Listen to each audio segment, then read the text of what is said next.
అవును పెళ్లికి ముందు నువ్వు ఎవరినన్నా లవ్ చేసినావా? నేనా? ఇప్పుడు ఎందుకు తీ? అయ్యో చెప్పరాదు, నేనేమన్నా అంటానా? ఏమద్దు మళ్ళీ నీతోనో లొల్లి. అయ్యో లోపల లోపల సిగ్గుపడబడుతుంది. ఆ అక్క పేరు ఏం పేరు? అయ్యో అక్క నవానే, ఆమె పేరు నవనిత, 10వ తరగతిలో పరిచయం. ఇక మంచిగా ఉండే, తెల్లగుండే, ముద్దుగుండే ఆమె. మరి ఏమైంది? ఆమెను ఎందుకు చేసుకోలే పెళ్ళి? ఇక నేను మా ఇంట్లో చెప్దాం అనుకున్నా, అంతలో మీ బాప వచ్చి అడిగిండట, ఇక మా బుజ్జి నుంచి చేస్తామని 2,000 రూపాయలు ఎక్కువ కట్నం ఇస్తున్నాడట. ఇక మా వాళ్ళు ఇటే మొగ్గు చూపిల్లు. తెల్ల పిల్ల ఉట్టిగా మిస్ అయ్యా. మస్తు లవ్ మాది. ఓ లవ్వు, నేనేదో మాట వరుసకు అడిగితే మస్తు లవ్ అని చెప్తాడు నిన్ను. రేపు నీ లవ్ నవనీతను వినిపించి పంచాయతీ పెట్టేయాలి. ఈ కాడ నుంచి ఇంట్లో లొల్లే. ఓసిని ఇది ఎందుకు అడిగింది, నేను ఎందుకు చెప్పినా, ఎందుకు పంచాయతీ అంటాంది? రేపటి నుంచి లొల్లేనట, ఏదో పెట్ట తీసుకొచ్చి పెడుతుంది నాకు. ఓ భగవంత, ఏంద్రో గోసపాడు గోసో. వచ్చినావా? ఎటువైనా ఇవ్వదాకా? ఎటువైనా ఈ తలలో పోయినా అన్నం పెట్టే. తాళాలకు పోయేస్తానా అని చెప్తానవా? నీ తావుడికి అగ్గిరాలుగా ఏమన్నా అంటే తావుడు తావుడు తావుడు. అరే ఇగో వరిసి ఎక్కువ తక్కువ కొర్రకే. ఏమరుడు? నేనెవరినట్టుగానే పడతా? తెలివి లేదు, బుద్ధి లేదు, ఆగమా? నీ లొల్లి ఆపే. పొద్దుదాకా పనికి పోయి ఒళ్ళు వెళ్తే పింకి తాగేస్తారా? నువ్వు గింతగా లొల్లి పెట్టినావు అనుకో, పోతా ఆ తాళ కూర్చొని 4 పింకిలు తాగుతా. అట్లా నేను పొలు అంతా అట్లా నీకు సరేనా?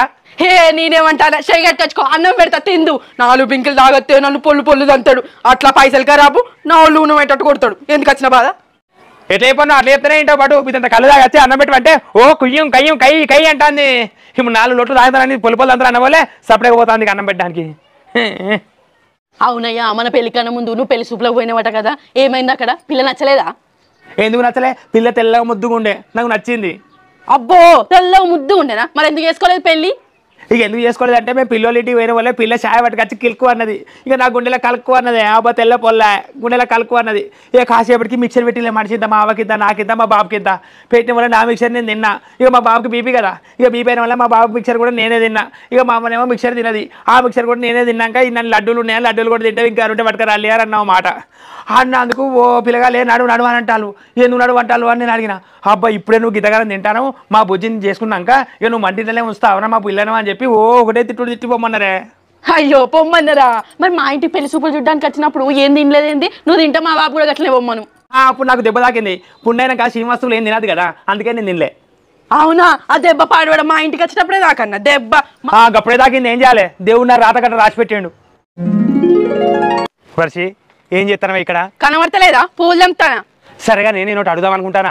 మీ అక్క కింద కింద పొట్టు నుంచి పెళ్లి చేసిళ్ళు, మీ అక్క కింద పడుకుంటుంది, మా పిల్లగాడ కింద పట్టుకుంటాడేమే. ఇక మా బాపు ఏవట్టే గట్లా వేయాల్సి వచ్చింది పెళ్లి. అగో మీ బాప ఏమన్నాడు? పొడుగోళ్ళు అద్దు బిడ్డ పొట్టుని వేసుకో పెళ్లి అన్నాడా? ఏ కాదు, మా బాపు మా అక్కతోని కాలం మంచి లేదు బిడ్డ, ఎటు పోయినా తల దించుకొని పోవాలి, తల దించుకొని రావాలి అని చెప్పిండు. చెప్తే నాకు అర్థం కాలే. దాన్ని అర్థం కాకపోవడానికి ఏమున్నది? మా అక్క తల ఎత్తుకొని పోతేనేమో దానికన్నా పొడుగు ఉన్నాడు కనవాడు లవ్ చేసు, ఇక తల దించుకొని పోతాను కాబట్టి పొట్టోడు కనబడ్డాడు, వాడినే లవ్ చేసి పెళ్లి చేసుకుంటానని పట్టుబడ్డ వాళ్ళే మా బాబు చేసిండు. అవునా? మరి మీ బాబు నీకు చెప్పలేదా తల దించుకొని మమ్మని? లేదు, నేను చిన్నదాన్ని కదా, మా బాబుకు గౌరాల బిడ్డను పొట్టి ఉన్నావు, ఇంత నల్లగా ఉన్నావు, నువ్వు ఎప్పుడు ఎటు పోయినా తలెత్తుకొనే పోవాలి, తలెత్తుకొనే బతకాలి అని చెప్పిండు. అందుకనే నువ్వు దొరికినా నేను లవ్ చేసి పెళ్లి చేసుకున్నా. అబ్బో నిన్ను కూడా తల దించుకొని ఉండు అంటే అయిపోవు. నేను కనబడిపోదు, నేను మంచిగా బతుకుదు. ఏందో ఏమో ఈ కంపతోని. అంటే నన్ను అంటాను కంపెనీ, ఇప్పుడు నిన్ను ఏమంటానా? ఏమంటలేవు ఏంద్రో గోసో, నీ గోసపాడవాడు. నేను నిన్న ఎప్పటి నుంచి అడుగుదాం అనుకుంటున్నా. 6వ తరగతి దాకానే చదివి ఎందుకు బంద్ చేసినావు? పై తరగతులు ఎందుకు చదవలే? మా సార్ చేయబట్టి చదవలే, ఉన్నదాన్ని కొట్టలే, లేని దాన్ని కొట్టడే, అందుకని కోపం వచ్చి చదవబుద్ధి కాలే. నువ్వు మంచి చదువుతా కూడా కొట్టేదా? దేనికి కొట్టిండో ఒకటి చెప్పు. ఒకటే ఉన్నదే చెప్తా పాటు. ఇక ఒకసారి శివధర శివరిశీల్ అని చెప్పి అడుగులు పెట్టిండు మా సారు. ఏదైనా పక్క పట్టు అడిగిండు. అడిగిన వల్ల అబ్బో సార్ నేను నిర్వలే అని వాడు అన్నాడు. ఇంకోని అడిగిండు, అబ్బో సార్ నాకు నిర్వలే అన్నాడు. వీని కొట్టిండు, వాడిని కొట్టిండు. అబ్బా వీళ్ళిద్దరిని కొట్టిండు నిర్వలే అంటే, అబ్బా నన్ను కొట్టకుండా చేయాలంటే నేను ఇరిసినా అని చెప్పాలని నేను ఇరిసినా అని చెప్పిన. సార్ నేనే ఇరిసిన సార్ శివధరసు అని చెప్పిన. ఆయన నన్ను కొట్టిండే వాడు ఏం మంచి నాకు అర్థం కాదు. ఇక నాకు బతికే బుద్ధి కాలే. శివధన సిరిసింది నువ్వా? అబ్బో నేను కాదే, మా 6వ తరగతులు అందరు లంగలు, ఎవడోడు ఇరిచి ఉంటాడు కానీ వాడు ఎవరు దొరుకుతాడు, అందుకని నా పేరు నేను చెప్పుకున్నా. వావో మీ 6వ తరగతిలో ఇరిచిరా శివధనస్సు? నువ్వు చదువుకోండి నా ఎంతి 6వ తరగతిలో ఇరిచిరట. అవునే, మా వెనక బెంచోళ్ళు లంగలు, వాళ్ళే ఇరిచి ఉంటారు. అది మీ 6వ తరగతిలో 7వ తరగతిలో కాదు, శ్రీరామచంద్రుడు దేవుడు ఇరిచిండు. నువ్వు ఉట్టిగా దేవుడి నిందాకే, దేవుడు మా బాలకి ఎట్లా వస్తాడు, ఎట్లా ఇడతాడు? మా 6వ తరగతిలో ఇరిచిండంటే నువ్వు అసలు నమ్మవు, మా సార్ కూడా నమ్మడు. అవునయ్యా, మన పెళ్లికి ముందు నువ్వు 100 పెళ్లి సూపుల దాకా చూసినావట కదా, నిజమేనా? నిజమే, 100 కాదు, నీతో 104 పెళ్లి సూపులు అయినాయి. అబ్బా 103 మందిని కాదని నన్ను పెళ్లి చేసుకున్నావా? నేను కాదన్నాడు ఎక్కడిది, ఎవరిని చూసినా నేను నచ్చిల్లని చెప్పిన, కానీ వాళ్ళే ఎందుకో నచ్చలే అని సపరేట్గా వెళ్ళి 103 మంది పోయినాక 104వ దానివి నువ్వు వత్తివి. ఇక చేసుకుంటా అన్న వాళ్ళే ఇక నేను చేసుకున్నా అంతే. పోషిని పాడబడి 103 మంది నచ్చకపోయిల్లా? పెళ్లి చూపులకు పోయిన కాడ ముఖం పట్టుకునే అన్నారు నువ్వు నాకు నచ్చలే అని.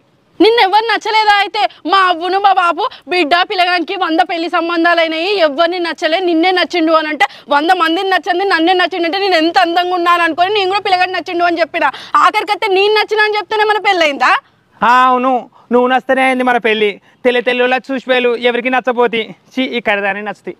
ఇంకా కర్రది అంటానవా? 103 మంది నచ్చలే, నీ నచ్చకపోతే నీకు పెళ్ళే కాకపోతే ఇంకా కర్రది అని అంటాను. అయ్యో అయితే లాభం పెళ్ళి రోజుకో లొల్లేరా నీతోని. ఏం చేస్తాను ఇక్కడ? మొహం కడుక్కున్నావా? మా కడుక్కున్నా. మునక్కాయలు ఉన్నాయేమో చూస్తానా.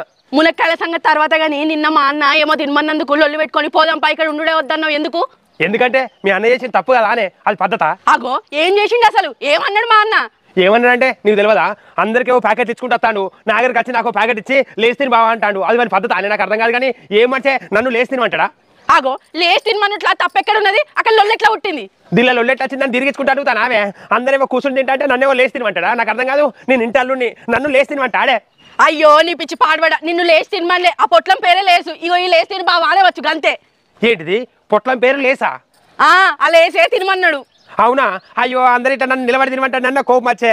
దాని పేరే లేసా అయితే? లేసే గాయంత మాత్రానికే నాకు మర్యాద ఇస్తలేనని లొల్లి పెట్టుకుని అయ్యత్తివి. ఏమో బా, నాకు తెలియక నిలబడి తిను అంటాడు అనుకున్నా. ఏం చెప్తాం మరి. అవునే వర్షి, మీ నడిపన్న పెళ్ళి ఎప్పుడే? అయ్యో యాదికే లేదా? మొదటి కార్డు మనకే ఇచ్చే 16వ తారీఖు పెళ్లి. 16వ తారీఖేనా? అయ్యో ఇంకా 10 రోజులు ఉన్నది. అవును ఇంకా 10 రోజులు ఉన్నది. రేపు మేము బట్టలకు పోతాను. మా పెద్దన్న పెళ్లిళ్ళు వేసుకున్నట్టుగా నువ్వు మీ తమ్ముడు మీ అన్న ఒకే రకం బట్టలు తీసుకోండి, మంచిగా ఉంటది. అబ్బో మీ పెద్దన్న పెళ్లిలాగా మంచిగా ఉంటుంది అని చెప్తాను. ఆమె ఏమద్దు. ఎందుకద్దు అంటావు? మీ పెద్దన్న పెళ్లిలో మేము పోయి అన్నం తింటే వాళ్ళు వచ్చి ఏమన్నారా పిల్లలు ఇక క్యాటరింగ్ వాళ్ళు తర్వాత తినాలి ఇప్పుడేం తింటారు అని అడగలేదా? అవును కదా, ఎంత ఒకే రకం బట్టలు వేసుకున్నా మొక్కలు మారుతాయా? అంత బిత్తిరి. అగో ఇదేండి ఎవరినంటానే బిత్తిరని? ఎవరినంటానవే? ఎవరినో నిన్ను కత్తి. నన్ను కాదా? సరేది నన్ను అనకుంటే అయిపోయా. అవ్వా అయ్యా అబ్బో ఏమైంది? ఎటు పోయినావు? 3 రోజుల కాడ నుంచి పొద్దుకు 3 సార్లు పోయేస్తాను. ఎటు పోతాను? ఎటు పోతానంటే డాక్టర్ చెప్పిండు కాబట్టి పోతానా? ఏం చేయాలి? డాక్టర్ ఏం చెప్పిండు? రోజుకు 3 సార్లు దవాఖానకి రమ్మన్నాడా? కాదే, మన నాకు పోటాలు దాకి దెబ్బ తాకలేదా? అదే డాక్టర్ దగ్గర పోతే డాక్టర్ ఒక ఆయింట్మెంట్ ఇచ్చి పొద్దుకు 3 సార్లు ఈ ఆయింట్మెంట్ రాయాలి, ఎక్కడ దెబ్బ తాకిందో అక్కడే రాయాలని చెప్పిండు. అందుకని రోజు పోయి రాసేస్తాను ఈ 3 రోజులు బట్టి. అంటే దెబ్బ తాకిన కాడికే పోయి కాలుకు రాసుకోమన్నాడా? కాదే, దెబ్బ తాకిన కాడ రోజుకు 3 సార్లు రాయమన్నాడు. అందుకనే పోయి రోడ్డు మీద రోజుకు 3 సార్లు రాస్తానాడా. ఓష్ని పాల్పడి దెబ్బ తాకిన దగ్గర రోజు 3 సార్లు మందు రాయమంటే నీ కాలుకు రాయమని, రోడ్డుకు రాయమని కాదు. రోడ్డుకు మందు రాస్తే నీ కాలు నొప్పి ఎట్లా తగ్గుతుంది? ఏమో మరి డాక్టర్ నువ్వు దెబ్బ తాకిన కాడనే రాయమన్నాడు. మరి కాలు కని చెప్పలే, రోడ్డు కని చెప్పలే, మరి ఎటు చెప్పపా? 3 సార్లు రాసుకోమంటే కాలుకు రాసుకోమన్నట్టు. ఇంకా డాక్టర్ చెప్పలేదంటాను. ఏందో ఏమో. అయ్యో అంతేనా? ముందనే చెప్పబోతువి. మందంతా అయిపోయా, అందుకనే నాకు కాలు నొప్పి తగ్గలేదు కావచ్చు. అయ్యో కాలుకే రాసుకోన్నా. అయితే ఏమైంది గట్లున్నావు? అన్నం పెడితేనేమో తినలే, తినిపో. నాకేమది ఇప్పుడు తినబుద్ధి అయితే లేదు. అగో ఎందుకు? ఏమైంది? ఏం కాలే కానీ సప్లిమెంటరీలా 10వ తరగతి పరీక్ష రాసినావు కదా, రిజల్ట్ వచ్చినాయా? వచ్చినాయి, రిజల్ట్ బాగా వచ్చినాయి. పాడుపడ మరి ఏమైంది? ఫెయిల్ అయినావా? ఫెయిలే అయినా. అగో అట్టెట్లా ఫెయిల్ అయినా? ఇది తప్పకుండా పాస్ అవుతానని 6 నెలల బట్టి బుక్కులు ముంగటేసుకొని కూర్చుంటే పనే చేయకపోతే అట్టెట్లా ఫెయిల్ అయినావు? బాగానే చదివినా కానీ పరీక్ష కాడికి పోయినాక ఏ క్వశ్చన్ నేను చదివింది రాలే. రాకపోయిన వాళ్ళు అబ్బా వీళ్ళు గిట్ట నన్ను మోసం చేస్తారా అని చెప్పి వాళ్ళని నేను మోసం చేయాలని వాళ్ళకి తెలియని ఆన్సర్లు అన్ని రాసి పెట్టినా నేను. అందుకనే ఫెయిల్ చేసిలే. ఏంది ఆలోచించి వాళ్ళు అడిగిన ప్రశ్నకు జవాబు రాయాలే కానీ వాళ్ళని మోసం చేద్దామని చెప్పి నీకు వచ్చిన జవాబులు రాసి పాస్ అవుదాం అనుకున్నావా? నీ తెలివి పాడుగా తెలివి. అట్లా కాదే పిచ్చిదానా, నేను చదివింది ఒక్కటి రాకుంటే వాళ్ళు ఇష్టం వచ్చినట్టే తారే ప్రశ్నలన్నీ. అబ్బా నన్ను ఎట్లా మోసం చేస్తారు? ఇప్పుడు మంచిగా అయింది వాళ్ళకి మోసం. మంచిగానే గంతి 10వ తరగతి పాస్ అవుతా అని పనులన్నీ పక్కకు పెట్టి బాగానే చదివినావు. ఇంట్లో కూర్చొని నా ఇష్టం వచ్చినట్టు బాగానే చదివినా అయినా పాస్ కాలే పాటుపడి.